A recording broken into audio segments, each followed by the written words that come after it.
ಎಲ್ರಿಗೂ ನಮಸ್ಕಾರ. ಇವತ್ತು ಅಪರೂಪವಾದ ಒಂದು ತುಳು ಜಾನಪದ ನೃತ್ಯ ಬೈಲಮಾರಿ ನಲಿಕೆಯ ಬಗ್ಗೆ ಇವತ್ತು ಮಾಹಿತಿ ನೀಡಲಿದ್ದಾರೆ ಡಾಕ್ಟರ್ ಲಕ್ಷ್ಮೀಜಿ ಪ್ರಸಾದ್. ಇವರು ಈ ಮಾಹಿತಿಯನ್ನು ಹಂಪಿ ವಿಶ್ವವಿದ್ಯಾನಿಲಯದ ಪತ್ರಿಕೆಯಲ್ಲಿ ಪ್ರಕಟಿಸಿದ್ದಾರೆ. ಒಂದು ಅಪರೂಪದ ಜನಮಾನಸದಿಂದ ದೂರವಾಗುತ್ತಾ ಇರುವಂತಹ ಒಂದು ತುಳು ಜಾನಪದ ಕುಣಿತ ಬೈಲಮಾರಿ ನಲಿಕೆ. ಸುಗ್ಗಿಯ ಸಂದರ್ಭದಲ್ಲಿ ಬಯಲಿನ ಗದ್ದೆಯ ಮಾರಿಯನ್ನು ತೆಗೆದುಕೊಂಡು ಹೋಗಲು ಬರುವಂತಹ ಕೊರಗಭೂತದ ವೇಷದ ಪಾತ್ರಧಾರಿ ಮನೆ ಮನೆಗೆ ಹೋಗಿ ಕುಣಿಯುತ್ತಾ ಹಾಡನ್ನು ಹೇಳಿ ಕುಣಿಯುತ್ತಾ ಆ ಬೈಲ ಮಾರಿಯನ್ನು ತೆಗೆದುಕೊಂಡು ಹೋಗ್ತಾನೆ. ಬಹುಶಃ ವಿದ್ವಾಂಸರಿಂದ ಇಷ್ಟ ತನಕ ಈ ಒಂದು ಬೈಲಮಾರಿ ನಲಿಕೆ ಗುರುತಿಸಲ್ಪಟ್ಟಿರಲಿಲ್ಲ. ನಾನು ಬೆಳ್ಳಾರಿಯಲ್ಲಿದ್ದಾಗ ಆ ಬೆಳ್ಳಾರೆಯ ನೆಟ್ಟಾರು ಚಾವಡಿ ಬಾಗಿಲಿನಲ್ಲಿ ಇದನ್ನ ದಾಖಲಿಸಿದೆ. ನೆಟ್ಟಾರು, ಚಾವಡಿ ಬಾಗಿಲು, ಮುರುಳ್ಳಿಯ, ಕೋಟೆ ಮುಂಡುಕಾರು ಸುತ್ತಮುತ್ತಲಿನ ಪ್ರದೇಶದಲ್ಲಿ ಈಗ ಕೂಡ ಈ ಬೈಲಮಾರಿ ನಲಿಕೆ ಪ್ರಸ್ತುತವಾಗ್ತದೆ. ಈ ಬೈಲಮಾರಿ ನಲಿಕೆಯಲ್ಲಿ ಕೊರಗಭೂತದ ಪಾತ್ರಧಾರಿ ಹಾಡನ್ನು ಹೇಳುತ್ತಾ ಕುಣಿತಾನೆ. ಬಹಳ ವಿಶಿಷ್ಟವಾದ ಒಂದು ಸೊಲ್ಲು ಅದಕ್ಕೆ ಇದೆ. ಅದಕ್ಕೆ ತೆಂಬರೆಯನ್ನ ಇನ್ನೊಬ್ಬಾತ ಬಡಿತಾನೆ, ಅವನ ಸಹವರ್ತಿ. ಅಲ್ಲಿ ಈಲ ಬಲ್ಲಗ ಈಲ ಬಲ್ಲದಿಕ ಅಂತ ಹೇಳಿ ಪ್ರಾರಂಭ ಆಗ್ತದೆ. ಓ ಲೇ ಲೇ ಲೇ ಲೇ ಲೇ ಲೇ ಲೇ ಅನ್ನುವಂತಹ ವಿಶಿಷ್ಟವಾದಂತಹ ಒಂದು ಸೊಲ್ಲು ಅದಕ್ಕೆ ಇರ್ತದೆ. ಆಕಾಶೊಡೆ ಅರಂತೊಡೆ ಭೂಮಿಡೆ ಬೈಕುಡೆ ಮೈರೆ ಕೆಲತಿನ ಕೇಂಡಾರ ಉಲ್ಲಾಯ. ಆಕಾಶದಲ್ಲಿ, ಅರಮನೆಯಲ್ಲಿ, ಭೂಮಿಯಲ್ಲಿ, ಬೈಹುಲ್ಲಿನ ಮುಟ್ಟೆಯಲ್ಲಿ ನವಿಲು ಕೇಕೆ ಹಾಕಿ ನಲಿದದ್ದನ್ನ ಕೇಳಿದ್ದೀರಾ, ಕೇಕೆ ಹಾಕಿದ್ದನ್ನ ಕೇಳಿದ್ದೀರಾ, ಉಳ್ಳಾಯ ಎನ್ನುವ ರೀತಿಯ ಸಂಭಾಷಣೆಯ ರೂಪದಲ್ಲಿ ಈ ಹಾಡು ಸಾಕ್ತದೆ. ಒಂದು ಹಾಡಿಗೂ ಅದರ ನಂತರದ ಹಾಡಿಗೂ ಯಾವುದೇ ಸಂಬಂಧ ಇರುವುದಿಲ್ಲ. ಎರಡೆರಡು ಗೆರೆಗಳ ಒಂದೊಂದು ಹಾಡನ್ನು ಹೇಳ್ತಾ ಅದಕ್ಕೆ ಸೊಲ್ಲನ್ನು ಕೊಡ್ತಾ ಹಾಡ್ತಾ ಕುಣಿತಾ ಹೋಗ್ತಾರೆ. ಅದಕ್ಕೆ ವಿಶಿಷ್ಟವಾದಂತಹ ಒಂದು ನೃತ್ಯ ಕೂಡ. ಇದನ್ನ ಕೊನೆಯಲ್ಲಿ ನಾವು ತೋರಿಸ್ತೇವೆ. ಇಲ್ಲಿ ಕಾಂತಾರ, ಈಗ ಮೊದಲ ಹಾಡು ಹಾಗಿದ್ರೆ ಆಕಾಶೊಡೆ ಅರಂತೊಡೆ ಭೂಮಿಡೆ ಬೈಕಿಡೆ ಮೈರೆ ನಲ್ತಿನ ಕೇಂಡಾರ ಉಲ್ಲಾಯ ಓ ಲೇ ಲೇ ಲೇ ಲೇ ಲೇ ಲೇ ಲೇ ಲೇ.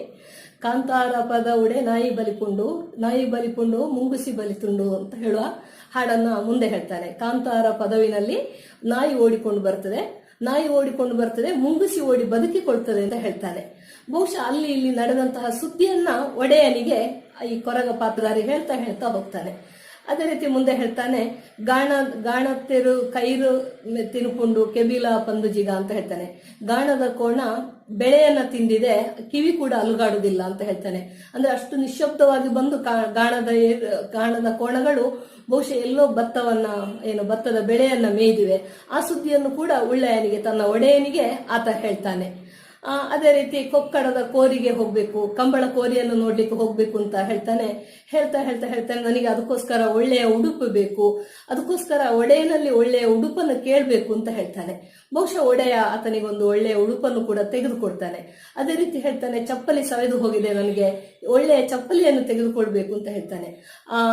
ಈ ಬೈಲಮಾರಿ ನಲಿಕೆಯನ್ನು ಕುಣಿಯುವಂತಹ ಅಜಲ ಸಮುದಾಯದ ಜನರು ದಿನನಿತ್ಯ ಎದುರಿಸುವಂತಹ ಸಮಸ್ಯೆಗಳು, ಅವರ ಬದುಕಿನ ಸಾಂಸ್ಕೃತಿಕ ಅಂಶಗಳು ಇದೆಲ್ಲವೂ ಆ ಹಾಡಿನಲ್ಲಿ ಜೋಡಿಕೊಂಡು ಬರುತ್ತದೆ.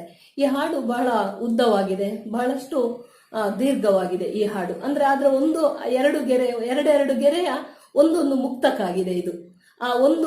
ಎರಡು ಗೆರೆಗೂ ನಂತರದ ಎರಡು ಗೆರೆಯ ಹಾಡಿಗೂ ಯಾವುದೇ ಸಂಬಂಧ ಇರುವುದಿಲ್ಲ, ಸಂಪೂರ್ಣ ಸ್ವತಂತ್ರವಾಗಿರ್ತದೆ. ನಡುವೆ ಒಂದು ಸೊಲ್ಲು ಅದನ್ನ ಬೇರ್ಪಡಿಸ್ತದೆ. ಬಹಳ ವಿಶಿಷ್ಟವಾದ ನೃತ್ಯ ಕೂಡ ಇದೆ.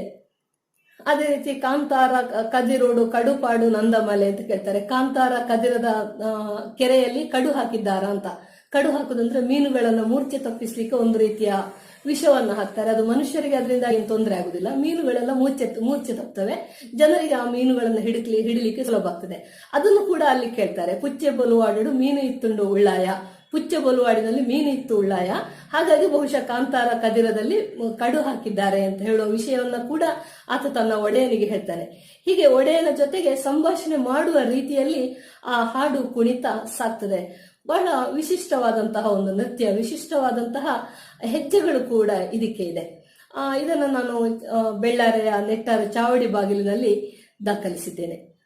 ಬಹುಶಃ ಈ ನೃತ್ಯವನ್ನ ಬಹುಶಃ ನಾನು ಮಾತ್ರ ದಾಖಲು ಮಾಡಿದ್ದೇನೆ. ಬೇರೆಲ್ಲೂ ಕೂಡ ಬಹುಶಃ ಯಾರು ರೆಕಾರ್ಡ್ ಮಾಡಿ ಇದನ್ನ ದಾಖಲಿಸಿಲ್ಲ. ಬೇರೆಲ್ಲೂ ನಮಗೆ ಈ ಬಗ್ಗೆ ಮಾಹಿತಿ ಸಿಗುವುದಿಲ್ಲ.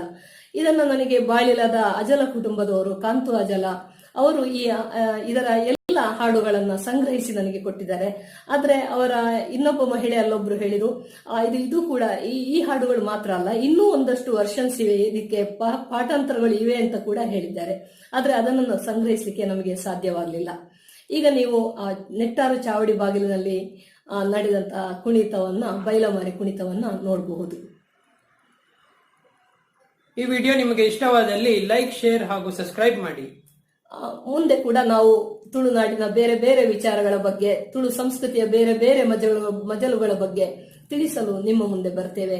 ನಿಮಗೆ ಇಷ್ಟವಾದ್ರೆ ಈ ನಮ್ಮ ವಿಡಿಯೋವನ್ನ ಲೈಕ್ ಮಾಡಿ ಮತ್ತು ಸಬ್ಸ್ಕ್ರೈಬ್ ಮಾಡಿ ಬೆಂಬಲಿಸಿ ತುಳು ಸಂಸ್ಕೃತಿಯ ಪ್ರಸಾರದ ಕೆಲಸದಲ್ಲಿ ಕೈ ಜೋಡಿಸಿ ಎಂದು ಕೇಳಿಕೊಳ್ತೇವೆ. ನಮಸ್ಕಾರ.